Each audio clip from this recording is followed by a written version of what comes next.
Well, greetings and welcome to the Dividing Line. It would be good if I don't even know how it did that. Rich and I had tested everything, and then somehow it switched audio output before we got started again. I don't know. Uh, we've come up with various theories over the years as to how electronic stuff can work during the test and then do weird things afterwards. Anyway, strange stuff. So Pope Francis, we're still in St. Charles, by the way, and I leave tomorrow, heading for Sedalia, Missouri. I'll be doing stuff there in Sedalia. The stuff's all on the calendar at the front page.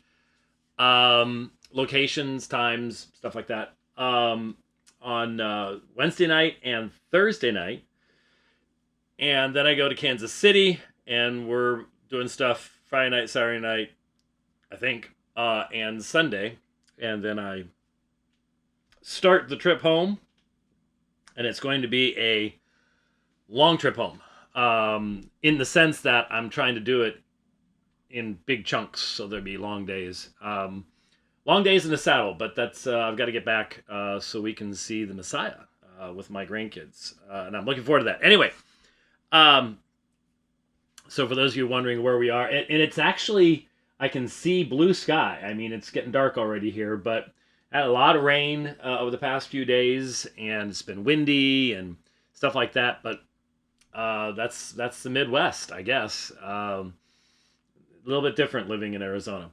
So Pope Francis was not well enough to deliver his own speech at the the place where all the people fly and burning fossil fuels to call upon everybody else to stop using fossil fuels.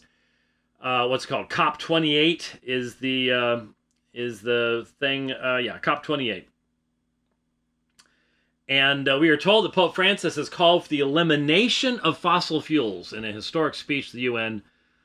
He was suffering from a lung infection, was too unwell to deliver the speech, so it was given by Cardinal Pietro Parolin, the Vatican's Secretary of State. He said, "Destruction of the environment is an offense against God, a sin that greatly endangers all human beings, especially the most vulnerable in our midst, and threatens to unleash a conflict between generations." Now, it is painfully obvious that Pope Francis is a liberation theologian. He is a complete leftist, and he is completely sold out to the climate fraud. And it is a fraud. It is easily demonstrated to be a fraud, but you don't see debates on it because it is the narrative, and you're not allowed to question these things, and it won't be long until any speech like what I'm giving right now will be suppressed as well. But I want you to understand something. He says, "Are we working for a culture of life or a culture of death? To all of you, I make this heartfelt appeal. Let us choose life." Now, here's the real problem. Well, there's a lot of problems here. Culture of life and culture of death is language that has been developed over the past number of decades in regards to the abortion issue. But it's obviously bigger than that. But by associating the abortion issue with the fantasy, the fiction of carbon dioxide is killing the earth and we're boiling the oceans and all the other idiocy, which is simply untrue. There is no evidence of it. That when they try to produce evidence, they're taking a chart that's this big and they show you this part over here, or they ignore it. It is so plainly driven by money and power. It's just a narrative that is being used by the globalists to put you in a 15-minute concentration camp, to make it impossible for you to travel, to communicate with others, face-to-face anyways, and to limit you so that the global elites will have the ability to crash the world's population, which is going to happen one way or the other, crash the world's population, and they get to live, and all the rest of us either die or just serve them. And it's amazing. We can see these enslavers right now. They're right in front of us. We can see their faces. We know their names. And they're just allowed to get away with whatever they want to get away with because they have captured the educational system, which is now nothing but an indoctrination system. And those who have been indoctrinated just believe whatever they're told to believe. So the Pope is one of them, the head of the Roman Catholic Church. Now you can sit here and say, well, he's just a deceived old man and stuff like that. Okay, if you want to say that, I'm not sure that that's actually the case in the sense that he's one of these global elites. But go ahead and take that route if you want. You have the Bishop of Rome associating with abortion. Now, hey, he's put people with clear pro-choice stances on Vatican commissions in regards to abortion over the past couple of years. So he supports Father Martin and the LGBTQ stuff, and we see what's happening there. So is this part of a whole bunch of stuff that he's doing? Maybe, but the issue here is he's associating culture of death, which is a real thing. It's a vitally important thing. The problem is the LGBTQ plus movement is a part of the culture of death, and he is positive toward that. Positive in the sense of seeking to find a way to be more inclusive and that kind of terminology. Anyway, he's calling for the abolition of fossil fuels. Now, fossil fuels is a misleading term. Initially, it was thought that oil and things like that was the decaying remains of animals that lived millions of years ago. We know that's not the case. We know that the Earth it's actually renewable, that the Earth actually produces this kind of stuff. But you need to understand something, and this is something people do not understand. The advancements in medicine, education, travel, and the lifting up of so many peoples in third world countries to a level of life and property and food that they never had before is due to the use of affordable sources of energy, specifically quote-unquote fossil fuels, coal, oil, shale, these types of things. These are affordable sources of energy. Solar and wind are not. They wear out over time. They're extremely expensive. If it were not for government subsidies, in other words, your tax dollars, for example, EVs. I saw a study recently that said that the average EV, if it didn't have government subsidies behind it for its original cost, construction, charging stations, stuff like that, if it was all that we had, which is what the government wants, the cost equivalency would be $77 per gallon. That's what it would cost in current fuel sources, would be $77 per gallon, which means none of us could afford it. No one could travel, which is what they want. They don't want us traveling. If you can be limited to a gulag, a concentration camp, they call them 15-minute cities. It's the same thing. To where you can't travel any longer, you can't communicate, you can't meet with people. That's what they want. That's what tyrants always want. Look back at medieval Europe. People lived in 15-minute cities. They didn't travel more than 7 miles in any one direction from where they were born, and they were serfs. And they dug a pitiful living out of the ground and died of diseases and served the king and queen up in the castle, or the duke and the duchess, depending on where you were. And that's what they want to get. So that's what these people are all about. That's where we're going, and the Pope's helping. So what I can't believe the Pope doesn't know this, but what he's saying is stop making energy so affordable.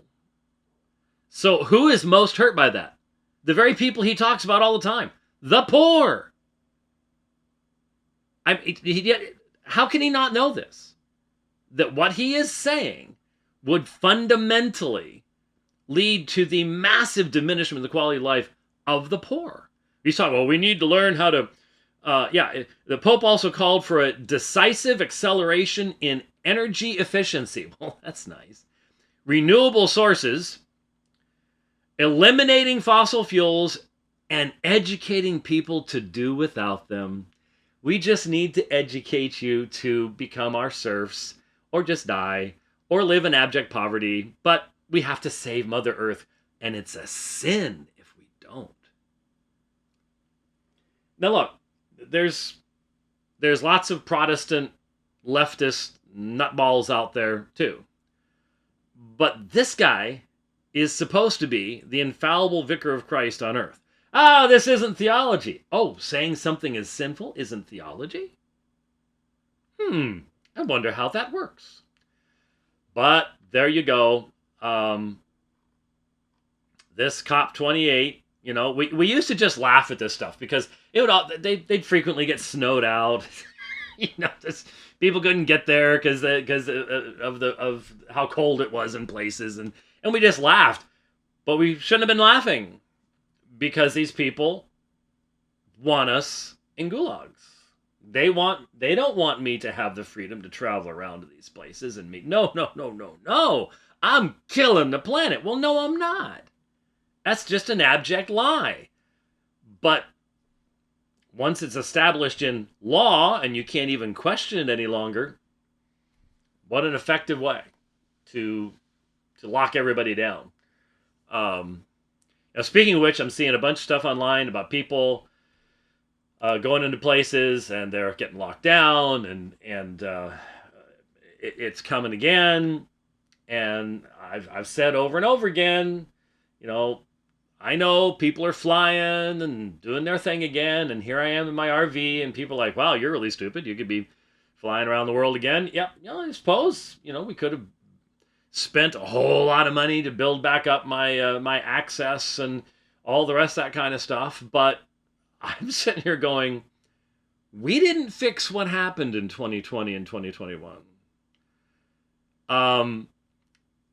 Stuff is still coming out. Stuff just came out from New Zealand. In fact, I read an article. They arrested a guy in New Zealand for publishing a study demonstrating the fatality rates from various batches of COVID-19 vaccines. It's a scholarly study, and they arrested him. And the people that force that stuff into our bodies, the massive number of young people who have been dying of strange cancers and cardiac issues and blood clots and all the rest of this kind of stuff, and it continues to happen, well, we're just supposed to ignore all that. No one's been held accountable for any of that.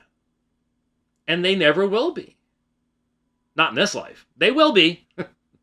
There is a day coming. Acts 17:31. They will be someday, but they're not right now. And they're still in charge. And so what's this new Chinese disease? White lung disease. You'll notice the big thing they're pushing now is it goes after children. Because that's what COVID didn't do that. So it didn't really work real well. And so the new one, just in time for the 2024 election, is white lung disease. Goes after kids. And I'm sorry if you can just sit there and go, well, we never know. I mean, it could have happened. It could be no. That's why I said from the beginning, yeah, I'm gonna keep my RV. We're gonna put the studio in there, and because we ain't done. This isn't over with yet.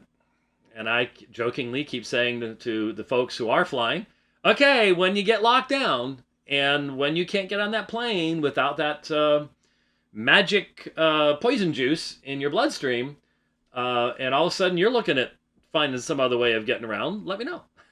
I'll be happy to share what I've learned and do some videos and get you up to speed. faster than I got up to speed because I sort of had to learn things as we went along. So there you go. That's how it happens. Okay. I had two. I had to make a decision as to where we were going to go today.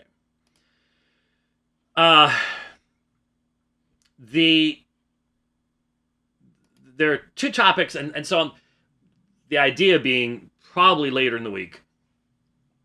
I'm assuming Wednesday or Thursday. We'll be able to do another program.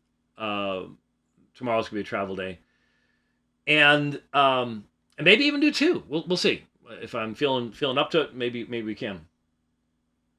One thing, and the problem is both of these topics take a fair amount of time for prep and preparation and things like that. I have some videos. Jeff Durbin actually linked me to them. They just popped up in his feed, and they're from what was it? What was it called? St. Michael's Abbey. St. Michael's Abbey. And there's these guys dressed all in white, and they're really they're condescending. They're statements about Roman Catholic belief, but they're responding to Protestant belief, but they're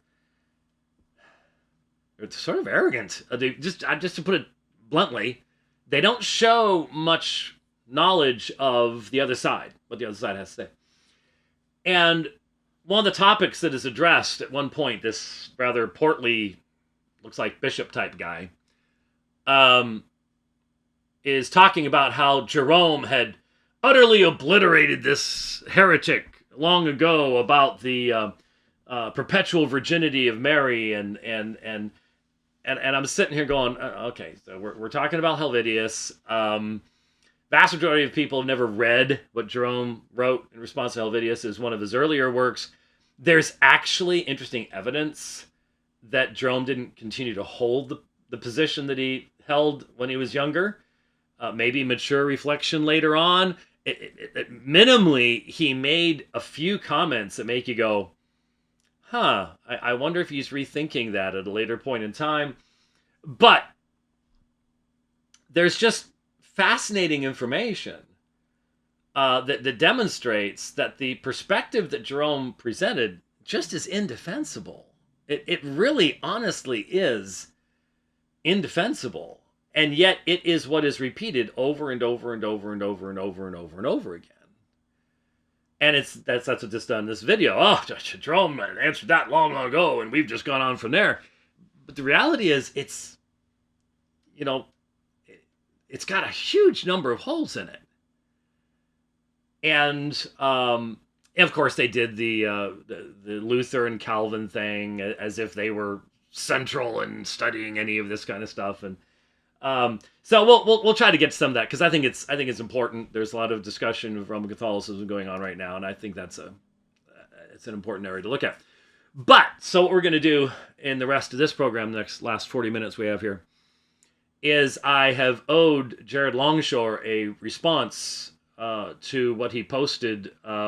Remember, on Reformation Day, he posted an article about the New Covenant and children and stuff like that.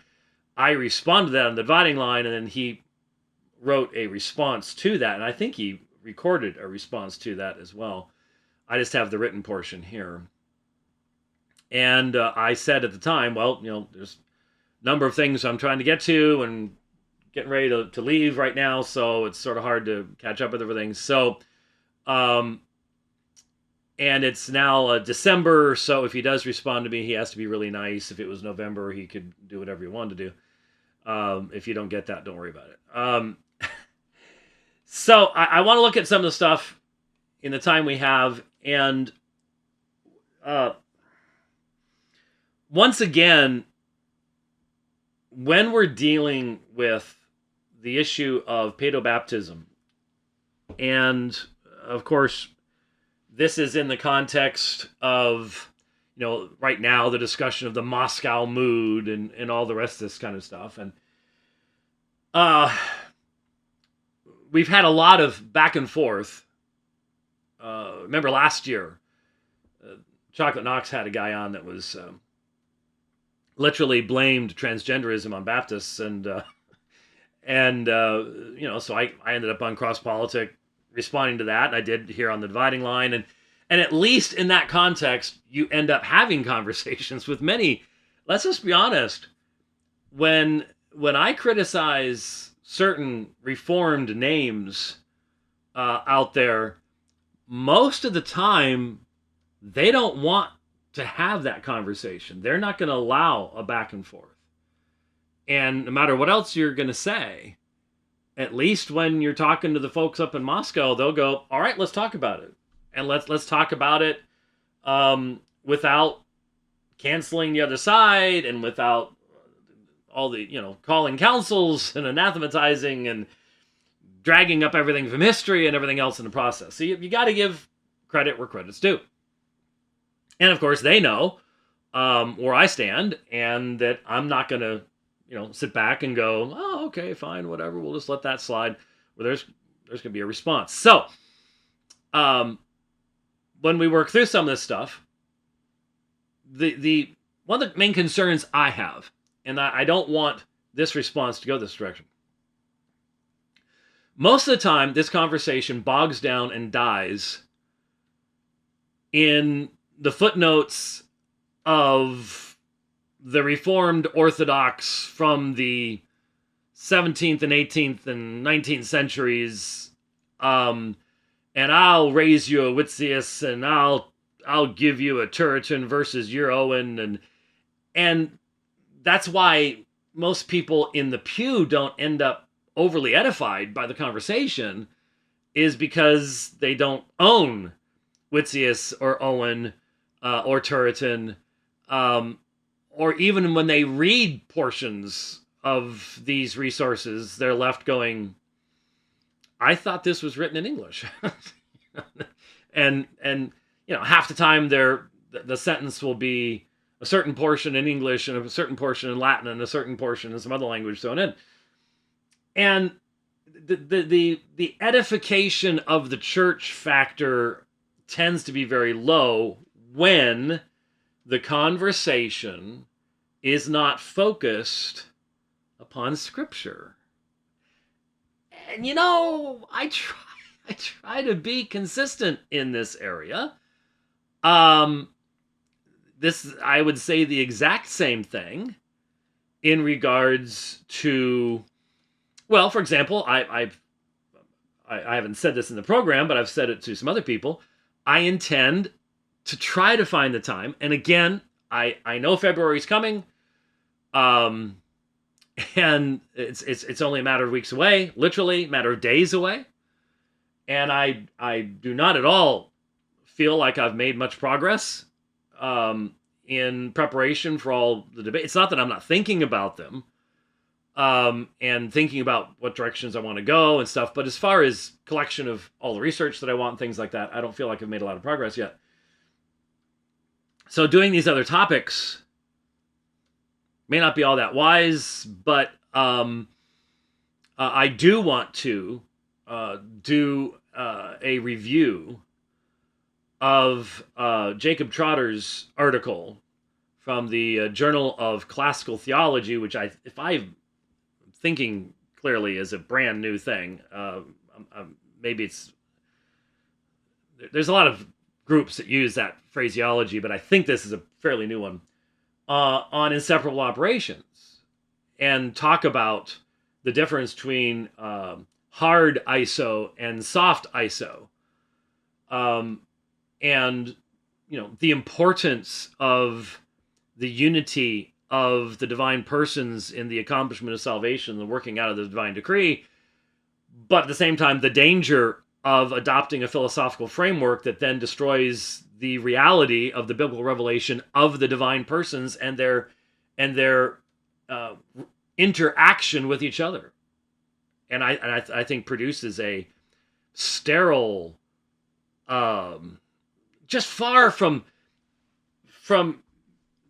the people in the pew, when they're reading their Bible, they're reading about the Son talking about the Father and the interaction and the transfiguration and the high priestly prayer, and they're seeing all of this, and they go to the epistles, and there's this clear recognition of who the Father is and who the Son is and who the Spirit is and the roles they've taken, and our interaction with them, and it's so vital, and it's beautiful, and it's astonishing that God would condescend to reveal himself in this way, and to be intimately connected to his creation in this fashion, and to unite the elect unto the Son in a way that we're not united to the Spirit or the Father. And then this philosophical system comes along and says, yeah, actually the only way you can tell the difference between the Father, Son, and Spirit is by this theological speculation about how they relate to each other in eternity past.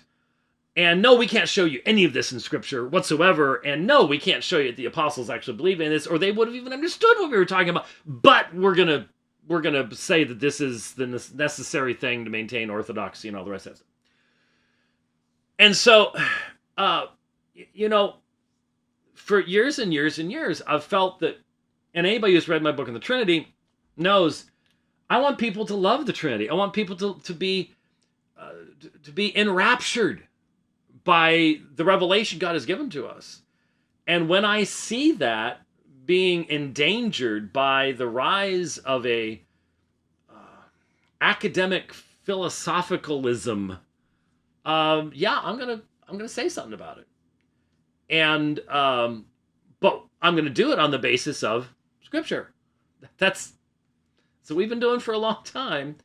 And so my response to Jared, likewise, is not to, so you want to quote a Witzius, I'll raise you an Owen or something. I mean, that doesn't do anything. There are certain people that's where they live. That's just what they do all day long, and more power to you. But I try to get out amongst the people instead of just in those Facebook groups. And so we're going to be looking at specific scriptural issues that are raised by the things that Jared said.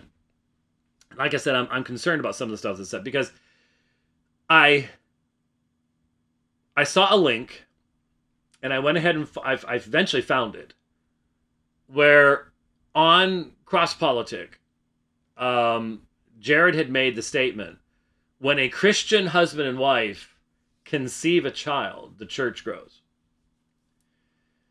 And when I hear that, what I hear as the background presupposition to that is that to be a covenant child is to be promised to be of the elect. And that hence, if that covenant child will experience the divine work of regeneration and the gift of faith at some time in their life, this is the promise of God. Every child of two Christians is themselves a true Christian, will be regenerate, and are of the elect.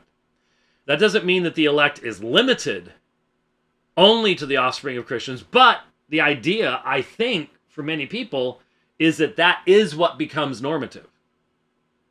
That it couldn't have been the case initially in the early church, obviously, but that over time it would become the normative way. And you can look around and go, well, it does seem that most of the people who are Christians come from a place where they had that as part of their background. Of course, you also, these days in our society, a lot of the people who have abandoned Christianity had that as their background as well, and were baptized as infants. So that's something to keep in mind too. So anyway, we're not going to get anywhere because I haven't read anything yet here. Early on, he says in his article, this is for James White about those children in the New Covenant, Reformation Revival blog. The nub of the issue is this. The Credo Baptist position says that the New Covenant is so unlike the Old and so much better that each and every member of the New Covenant is actively regenerate, unlike the Old when children were included. The Paedo-Baptist position says the new covenant is unlike the old and better by far, but such that the inclusion of children in the covenant remains old and new. Now you'll notice there's no addressing there the nature of covenant children. And I'd really be interested in knowing, I'm sure Jared has read Pierre Marcel.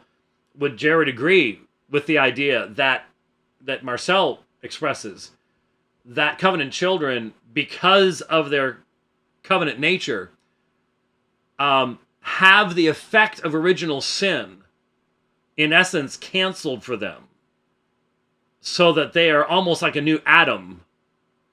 What is a covenant child? What is the spiritual difference? And is there a fundamental promise? Because I hear all the time, it's a promise to you and to your children. Now, if that's from Acts, it's to you and your children, the Jews, and to all who are far off, the Gentiles, as many as the Lord our God shall call to himself. But if we need to go back over that passage teaches divine election, that the Jews are not cast off in regards to being able to have faith in Christ. That's what you and your children is. That's the Jews. But it's talking about divine election. And it is not a promise that to you, if you're a believer, and your children will become believers. Then I don't know what you do with those who are far off. That's not what it's saying. And if we need to go there, we can definitely do that on the basis of the text. It's very, very important. Then he talks about the fact that, when I responded, I said, look, my concern is if you take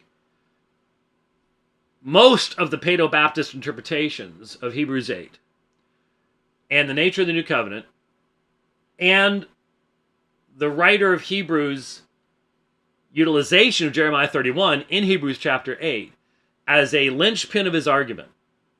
He has, in chapter 7, said that Christ, because of his priesthood, which he holds permanently, is able to save to the uttermost those who draw nigh unto God by him.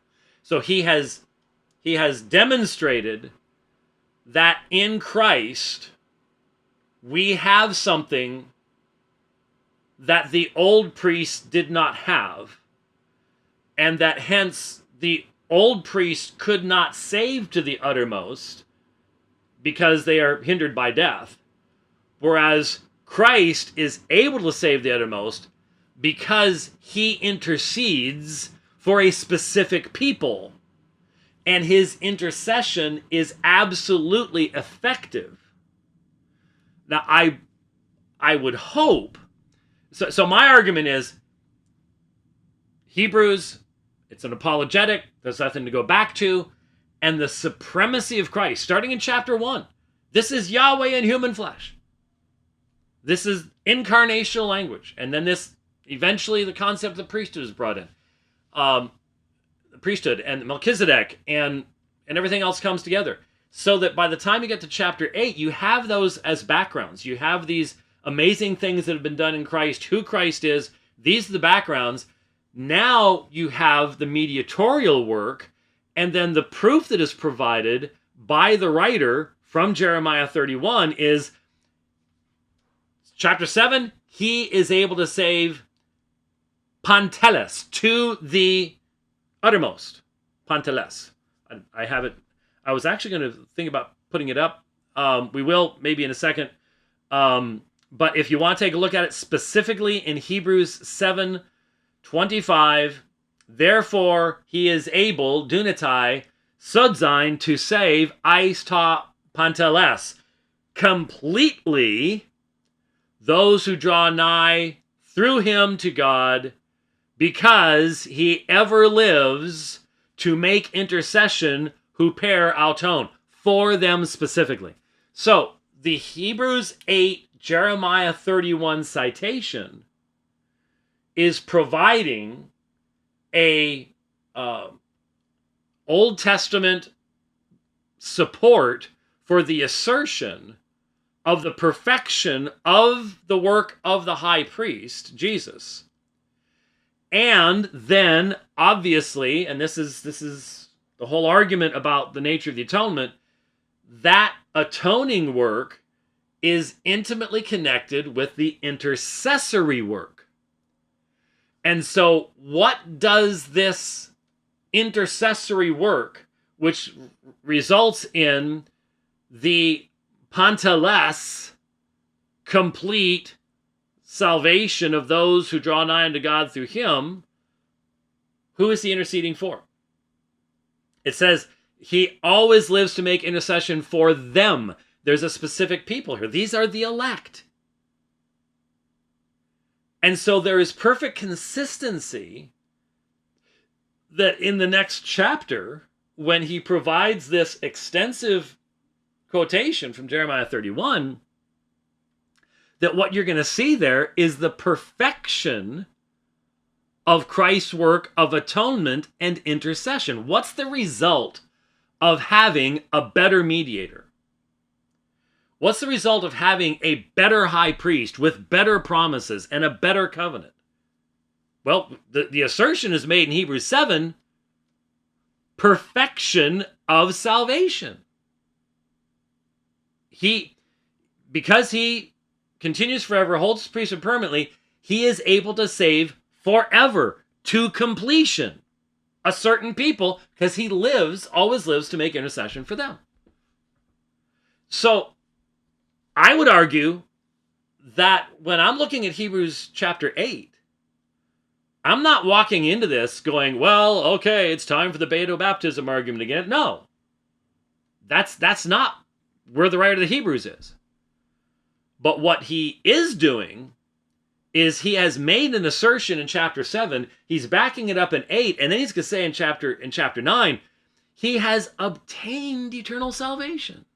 These are things that could not be said under the old system, and therefore, when people are saying, come back, forget about this stuff, here's the foundation saying there's nothing to come back to because he has actually accomplished what clearly in fulfillment had been prophesied about what the Messiah was going to do and things like that. So I would argue that when we look at chapter 8, and I say, it says, they will all, from the least to the greatest of them, they will all know God.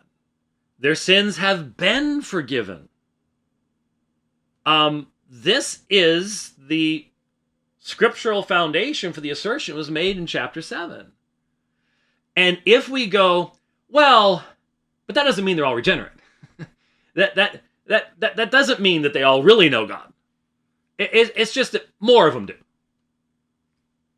How does that fit with Hebrews 7, 24 and 25? How is that panteles? Because there were people who knew God under the old covenant. Now the argument is, what was it because of the old covenant? I don't want it. That's not the language of Hebrews, and that's where we jump off into stuff where we never end up getting out of the weeds. I want to stick with the Bible. I do that with the Trinity. I do that with Reformed theology and predestination election, and I do it with Beato baptism too. And it drives some of you crazy, but sorry, just the way we do things around here. So, having said all of that, Jared says, in short, nothing I've proposed destroys the apologetic argument of Hebrews because I, with James and Paul, could have said loud and clear to Jim Bob, who's introduced before him, you can't go back to the old covenant because there is nothing to go back to. Okay. He says there are 3 alternatives for not going back. And the 3 alternatives he gives is, 1, don't go back to the old covenant because it never saved in the first place and it is vanishing. 2, don't go back to the old covenant because the new covenant saves each and every one of its members, whereas the old only saved a few of its members, and the old is vanishing. Or 3, don't go back to the old covenant, for though it saved some of its members, it indeed is vanishing, and the new covenant is far better. And so he would say, if I understand him rightly, James is number 2, I am number 3, and the 1689 Federalists are number 1. And again, I find this as a distraction from the real issue. And I find the 3 options to have missed the point. They're relevant, obviously. Yeah, they're relevant. But they've missed the one point. And the one point is the perfection of the work of Christ. Because these are all focused upon what's the result of these things, whereas the argument of Hebrews is he is able to save Aista Panteles, get it eventually, completely and forever, because he ever lives to make intercession. I think the clarity on the issue can be derived from sticking with the biblical language and going, who does Christ intercede for? It seems that the author to the Hebrews is making a connection between those for whom Christ intercedes and those who are the members of the new covenant in Hebrews chapter 8, who, as a result of his work, do not need to teach one another know the Lord. They all know him. Their sins are forgiven. The law is written upon their hearts. Not the law is written upon more of their hearts, but the law is written upon their hearts.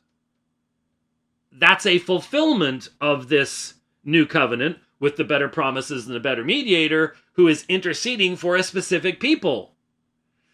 And so that's where I go to my Reformed Paedo-Baptist brethren. I see a major inconsistency. And I made this argument when I debated the late Greg Strawbridge. I see a major inconsistency between your doctrine of election and your doctrine of baptism, and I think it came about via history, not via exegesis. It came about via history. You can see it when Ulrich Zwingli's students end up debating him before the council in Zurich and getting kicked out. But they're saying, hey, Ulrich, what you're saying would seem to lead to a believer's baptism perspective. And what Zwingli does is, because of the princes and because of politics, he goes that direction.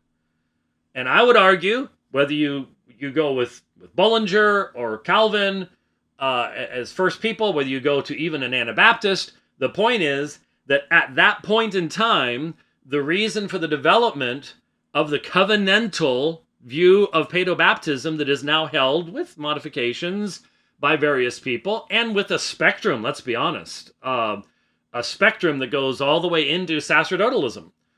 But the Westminsterian, and there's different understandings even amongst people who hold the Westminster on this, the Westminsterian perspective is still a theological novum in church history. This is not, when you look at the development and the rise of infant baptism in the church, this was not how they understood it. This was not why it was initially practiced. It was practiced for different reasons at different times, but it wasn't for this reason. And when it became established, eventually, as the standard perspective, it was not established on the basis of Calvin's eventual understanding or what you have in the Westminster. They're theological novums. They're new things. And they didn't come from exegesis. And you can go back. I would imagine if you use the transcripts thing at aomin.org, the transcripts, you can go back to basically everything I have recorded for public consumption now, from 1998 onwards. And I may have said it before then, but that's a long enough time. It's 25 years, quarter of a century. I have said, over and over again, one of my favorite theologians in the whole world is John Calvin. I know he would have kicked me out of Geneva. I know that. And I still love reading his stuff, but I have said all along, I love the Institutes. And I've read the shorter version and the final 1559 Latin, which is what most of us use, and he did a French version after that. But anyway, but you get to book 4, and you get to this material, and things change. I can see the change myself.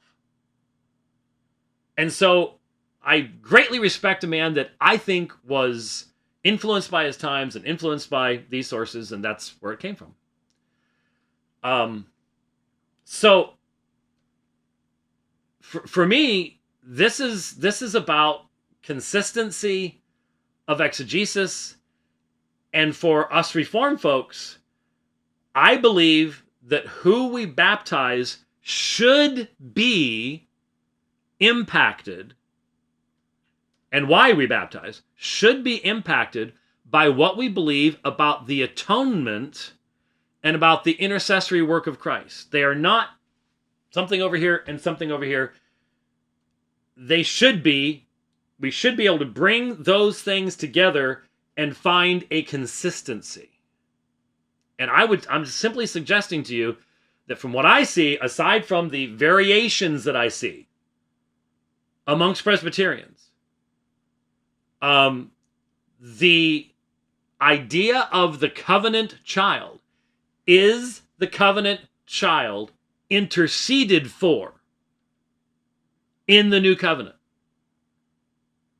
When Jared says, when a Christian husband and wife conceive a child, the church grows, does that mean that child is being interceded for in the same way that Jared is? And I don't know if the 1 Corinthians 7 passage is behind any of this.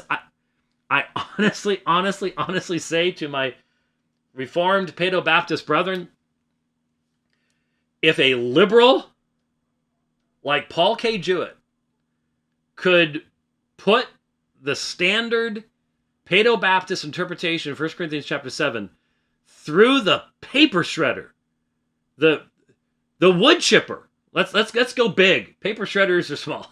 Let's go big. Through the wood chipper that he did years and years and years ago. That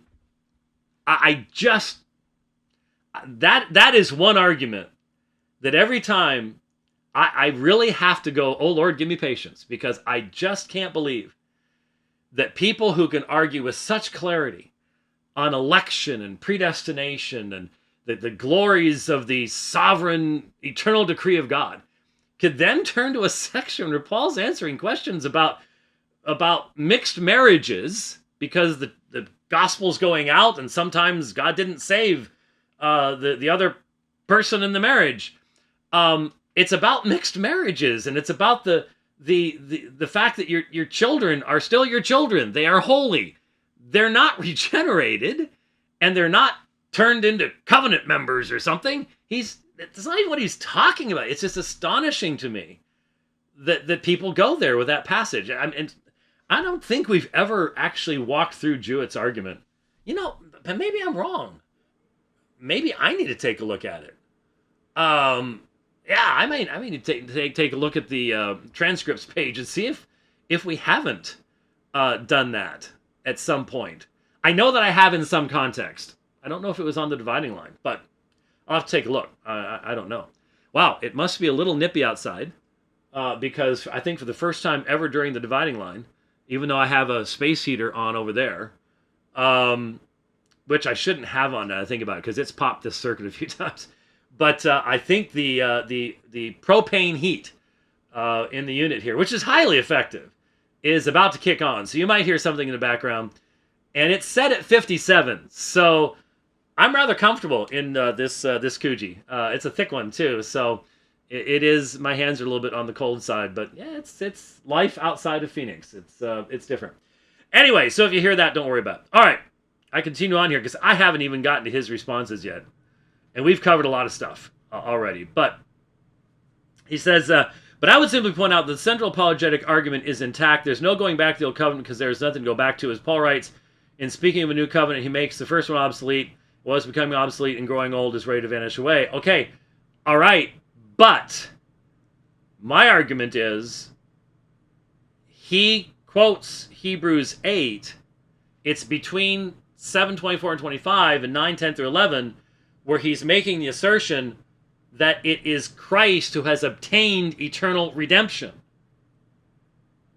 And so the argument is Christ actually is a perfect mediator. So what does Jesus mediate to the covenant child who isn't regenerate?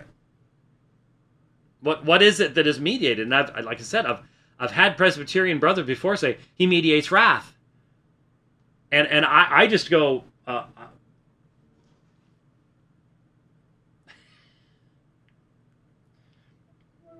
Hey. Hi, I'm live on the dividing line right now, and so are you. I'm sorry. Okay, never mind. No, that's okay. No, never. It's okay. No, everyone knows I'm live, so that's cool, and I'm not going to put you on. Don't worry, I'm just holding the phone. But I'm seeing Deanie right now, and Deanie's probably, are they really interested in all the stuff that you have to have out because we have a leak under the sink? Isn't it amazing when you go out of town? That's when stuff happens. So hi Deanie. I guess you wanted me to see Deanie. So. Well, yeah, that. But I also want to tell you that they were both on the windowsill when I was outside. Oh, that's sweet. That's really cool. All right. Well, I'll give you a call back later. I'm gonna have dinner with Ken. So. Okay, have fun. All right, we'll see you. Bye bye. I really appreciate the fact that my dear wife, she knows how much I'm missing. We adopted. Some of you don't know. We adopted the kitten Deanie. Most of you heard about that. And then I adopted a little tortie, a female tortie, 2.5 years old, from PetSmart. And I shouldn't have done that, but I did. And I don't feel badly. She had been stuck in that cage for 6.5 weeks, and I love her. Her name's Sophie, and she's really sweet, and she really loves me. I hope she won't forget me by the time I get back.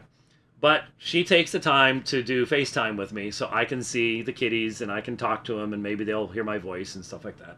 It's just how my wife doesn't get to travel with me. I'm not sure she would really enjoy it. But in this time in our life, she's taking care of her mom. She's very important in taking care of her mom.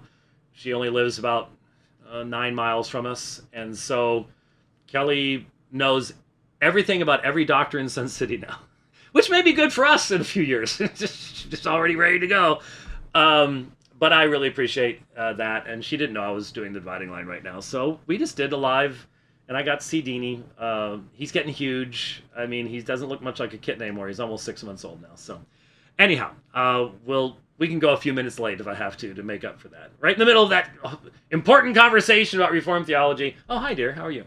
But that's fine. It was vibrating, so I'm like, what am I going to do? I wasn't. All right. We continue on. So then what he does is he gives a nice summary of my position, but I think it'd be useful to comment on a couple of these things. And honestly, I'll tell you what, if you're in Twitter, and I prefer Twitter to Facebook 1,000 times, I'd like to hear back from you all. Do you want me to invest this kind of time in going this deep into interaction on this subject? I obviously know there's going to be people, no, don't care. I'd rather talk about the Trinity, something like that. But just in general, I'd appreciate some feedback on Twitter, if you're there, as to how you feel about that, and whether you want me to invest that kind of time, or whether, like the next dividing line, should I continue this, or should I go into a discussion of Jerome, Helvidius, and the Perpetual Virginity of Mary? I might do both. Like I said, I might have time for more than one program this week. But I'd be interested in knowing. It would be something that would be helpful to me to gauge where your interest is. So what he does is he says, let me strongman James' point here. It is thusly. Hebrews 10:10 says, and by that will we have been sanctified through the offering the body of Jesus Christ once for all. First, James would say, this speaks of a better sacrifice, the body of Jesus Christ, instead of the blood of bulls and goats. The new covenant involves the sacrifice of Christ himself. Now see, Jared was once on our side. So, you mean to tell me that the covenant which pertains to such a better sacrifice will not save all of its members, bucko? James wouldn't really say bucko, but if I were him, and I'm the one doing the strong manning, so take that. Better sacrifice. Well, I think I might say bucko.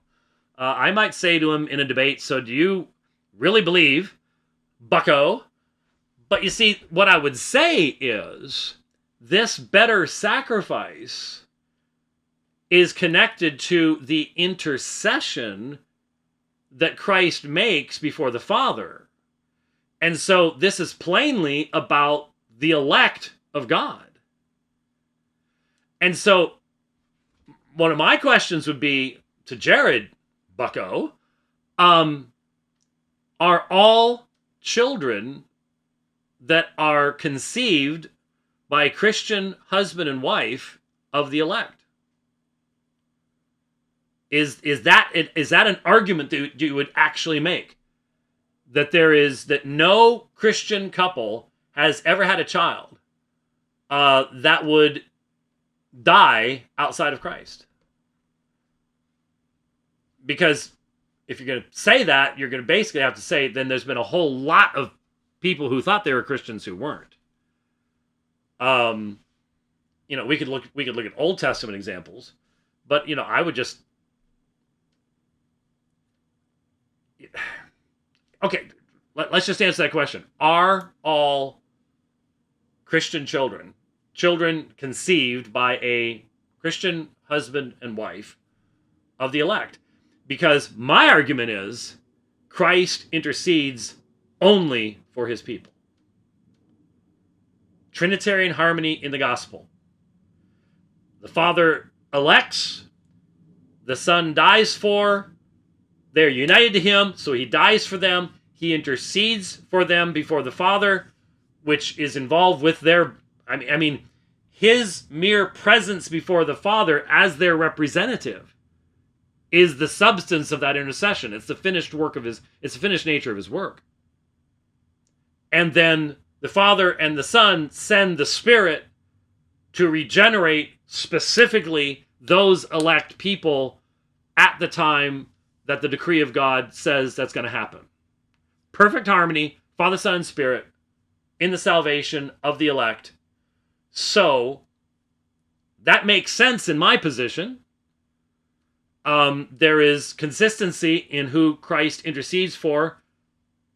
Christ never fails in his intercession. You don't have the Father not willing the salvation of anyone for whom Christ intercedes. So, if that's true, then to whom should we give the sign of that new covenant, that better covenant with this better mediator? Should we give the sign of the new covenant to someone that Christ will not be mediating eternal salvation to? Now you might say, well, you do. You've baptized people who turned out to be apostates. Okay, that's true. And that means that they lied to us. Okay? But what is the intention? Do we believe that there is a promise that every child of a Christian couple is of the elect, and hence will have Christ interceding for them? That's a question. Second, who in tarnation is the we? Do you mean to tell me that the we is a covenant people, only some of whom will go to heaven? Why does the text not say, and by that will some of us have been sanctified and others have not? So that's the idea of the mixed covenant under the old, but the new covenant involves everyone. Everyone has their sins forgiven. Everyone has the law written upon their heart. So, does every child born of Christian parents have the law written upon their heart? And is there not something very special about the way that Christians, regenerate believers, have the law written on their heart? That's, I think, vitally important as well. Third, zooming out a bit from this text, the context clearly speaks of better promises. He is the mediator of a better covenant, which was established upon better promises. But you sprinklers of infants leave the new covenant promises no better than the old, for the promises of both, according to you, don't secure each and every member. Well, that's true, but my focus isn't so much on that as why that is. Why is it that it doesn't secure each and every member in the Paedo-Baptist perspective, in light of he is able to save to the uttermost those draw nigh to God by him, seeing he ever lives to make intercession for them. So there is the consistency of who's being interceded for. This is the result of their being interceded for. They are the elect. Therefore, chapter 9, he has obtained eternal salvation. And then, chapter 10, by this one will we are perfected. So you have this consistency all the way through. Most of my Paedo-Baptist brethren will say, no, either this is what it will be eventually down the road. Or literally, I have literally had, and they're my brothers, I love them, but I can't follow them here at all, have literally said, yes, what Christ mediates to those who receive the covenant sign, but who are not of the elect, is wrath. He mediates wrath to them, judges them. And I go, that's not the new covenant. That's not Hebrews 8. That's not the fulfillment from Jeremiah 31. And that's not the consistency from Hebrews 7, 8, 9, 10. Fourth, the same Hebrews 8, 6 says that Christ has obtained a more excellent mediatorial ministry, but as with his sacrifice shall this mediator, who is Christ himself, not effectively mediate each and every one of his new covenant people unto salvation. New covenant people, now, in this way of putting it, we're talking about the elect, right? If not, what makes his more excellent mediatorial ministry more excellent? Amen. Amen. Yep, there you go. Fifth, that same Hebrews 8:6 says the new covenant Christ mediates is better, but it does not seem that much better to me if you can slip out of this new covenant bond just like you could the old. Well, more what I would say is that you had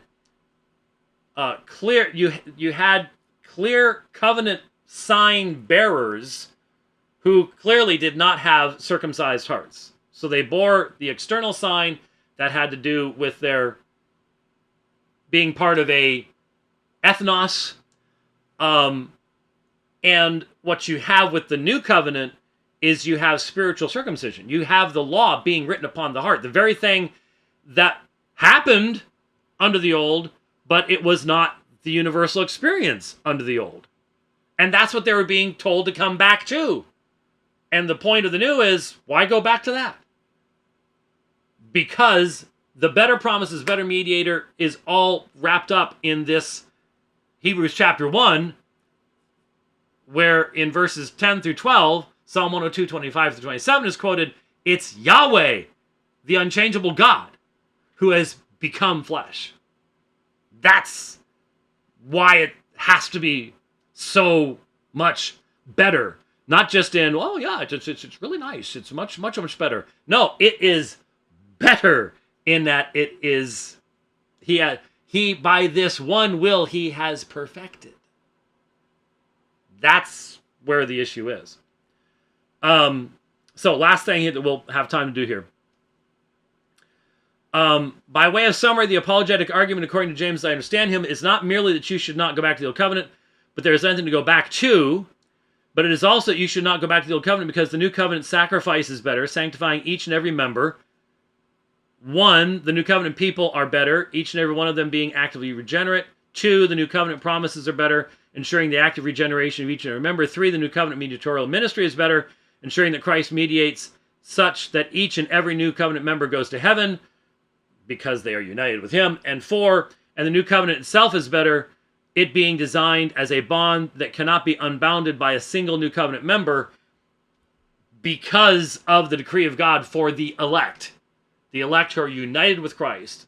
So you have the harmony of the Father's election, the Son's dying for and interceding for, the Spirit's coming and applying, triune God accomplishing all these things in the salvation of God, of the elect, and that's who is in the new covenant. That's why they all know him from the least to the greatest of them.